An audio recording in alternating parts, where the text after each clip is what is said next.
होने का बाग। एक दिन चंपा अपने पति के साथ अपने मायके से वापस लौट रही थी। कई दिनों बाद उसका पति उसे घर ले जाने के लिए आया था। चलते चलते अंधेरा होने ही वाला था कि चंपा के पति ने उससे कहा, अरे चंपा, अंधेरा होने ही वाला है, अभी घर बहुत दूर है। आज तो कोई गाड़ी भी नहीं दिखाई दे रही।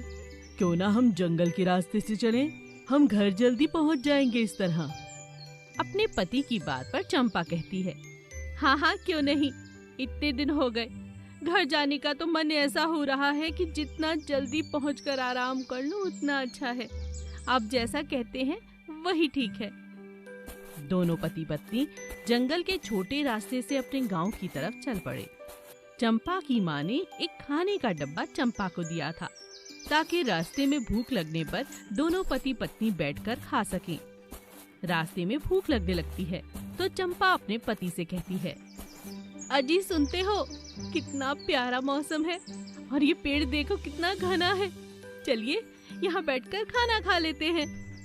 हाँ, ये ठीक रहेगा। अभी तो घर बहुत दूर है। दोनों पति पत्नी पेड़ के नीचे बैठकर खाना खाना शुरू ही करने वाले थे कि अचानक एक साधु उन्हें दिखाई पड़ा। साधु ने उन्हें देखकर कहा, भिक्षाम देहि, भिक्षाम देहि। चंपा बहुत हैरान थी, उसे बहुत तेज भूख लगी थी। बाबा, क्या आप ये खाना खाओगे? मेरी माँ ने बड़े चाव से बनाकर भेजा है और ये देखो, ये लड्डू भी है। भिक्षाम देहि। साधु बड़ी खुशी के साथ वो भोजन ग्रहण करता है और चंपा को आशीर्वाद देता है। बेटी, तुम कहाँ जा रही हो? मैं अपने घर जा रही हूँ। ये रास्ता हमारे गांव की तरफ छोटा पड़ता है, तो मेरे पति ने कहा कि क्यों ना हम इसी रास्ते से जाएं। ये तुमने अच्छा निर्णय नहीं लिया। इस घनघोर जंगल में बहुत सारे बाघ रहते हैं, पर कोई बात नहीं। आज मैंने बहुत दिनों के बाद भोजन किया है। यहाँ कोई इंसान आता जाता नहीं, इसीलिए बिना भिक्षा के मैं खा नहीं सकता। तो आज मैं तुम्हें वरदान देता हूँ, अगर तुमने अपने दुपट्टे से किसी भी बाघ को छुआ तो वो सोने में बदल जाएगा और तुम्हारा नुकसान नहीं कर पाएगा। चंपा और उसका पति साधु को प्रणाम करते हैं और अपने घर की तरफ चल देते हैं। अचानक जैसे ही वो गांव पहुंचने वाले थे, एक बाघ उनके सामने आ जाता है और बाघ चंपा के पति पर हमला कर देता है। चंपा घबरा जाती है, लेकिन तभी उसे साधु की कही हुई बात याद आ जाती है।